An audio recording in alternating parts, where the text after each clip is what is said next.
We are back on this Thursday, checking in with Park City School District. Todd Hauber is joining us today. He's the business administrator at the district. Todd, how are you doing? Thanks for being here. Great. It's great to be on again, and appreciate the opportunity to talk about the school district. It's been a couple of months since we've had you on. How have things been going as you reflect back on this first semester during this unique time? What stands out to you? It's definitely been a unique time, just different opportunities of growth and experience and trying to bring education to our students, working with changes in the governor's direction and CDC guidance, and it's every day seems to bring a new opportunity and a new challenge as we try to bring education to all our students in the Park City area. We've learned to be quite adaptive as the rules change, and fortunate for us right now, we're looking at a very safe and healthy environment for our students. Which is good to hear. There's been so many changes. It's been a roller coaster of a fall heading into winter, but the schools have been able to stay open. You've been able to continue to offer families either in person or remote learning. So things have been, in a way, really working out, even though there's been a lot of changes and there's been a lot of pivoting. Yeah, it's been great to be able to work with the families as they make their choices of in-person or remote. We're doing the best we can to support those modes of education. We really appreciate the effort that the families are making and the students are making to wear their masks and to be socially appropriate in their distances and things like that.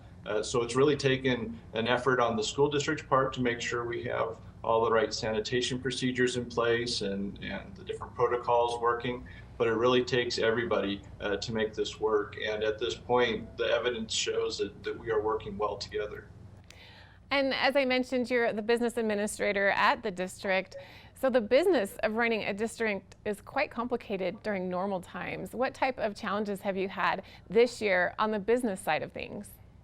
Sure, on the business side of things, it's a matter of making sure we have the right resources in place at the right time. You can imagine with the whole nation and the world responding to different sanitation needs that the suppliers have their challenges in making product and then delivering it to the marketplace. So we've had our supply chain challenges and having to get creative on how to make our school environment safe. As well as the federal government making grants available on different bases.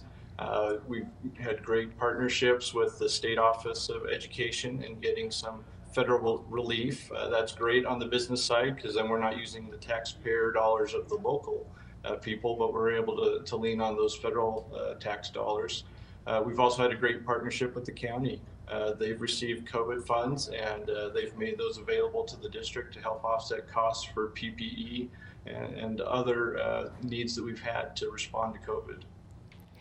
And you also focus quite a bit on growth and development as a district. What are you seeing as some of your biggest points of growth? And are you still able to see this growth even though everything is so different and is so unique? It's been an interesting year to try to track the student growth is what we mostly follow so that we make sure we have the right number of classroom spaces available and the right number of teachers on hand to teach those students. And our enrollment growth projections for the upcoming school year were a little challenging to put together because of the number of students that may or may not be attending the district this year. That's kind of our basis to forecast what the next school year will look like. Right now, we've been in about a 4-year shrinkage of our student enrollment, and we're anticipating for next year that will continue, but much less than it has been for this last school year. So it's interesting to hear that. What are some factors that play into those numbers? So for the most part, it's what are the education offerings? We had in-person offered this year as well as remote learning, and there were a number of people who wanted to participate in in-person learning. So they relocated here to the area, and others decided they didn't want to do that and they left the area. Oddly enough, that number kind of replaced each other so that the net impact to the school district was actually right on our forecasts. So there's that modality. How do you want to receive your education? We also see a little bit of decline due to the housing prices. We've been in a market where the real estate prices have risen quite noticeably, and they continue to do that through the COVID. As those prices reach certain price points, the types of families that move into the area changes. And so we're watching families move in, but they may have older children in the household instead of younger. And so we're seeing that in our impact on our secondary schools, where we see growth still happening in those older age groups, but not so much in the elementary schools. And as we head into holiday break with the school district and into second semester, what are some things that you're looking forward to, or some things that we need to know?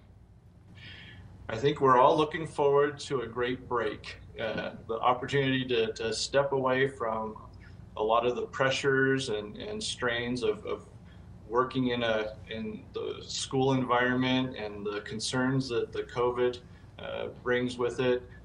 We're hoping that everyone will take the 2-week break and just do something for themselves. Set school aside for the moment and just really take care of yourselves, get yourself in a good mental state, and then be ready for the upcoming semester. Well, thank you so much, Todd Hauber, for joining us today, the business administrator at Park City School District. We appreciate this information. We also are very grateful for everyone that's working within our schools as they pivot and change and find ways to make things work, to teach the students and keep their health top of mind during this tough year. We'll be back with more right after this. Stay with us.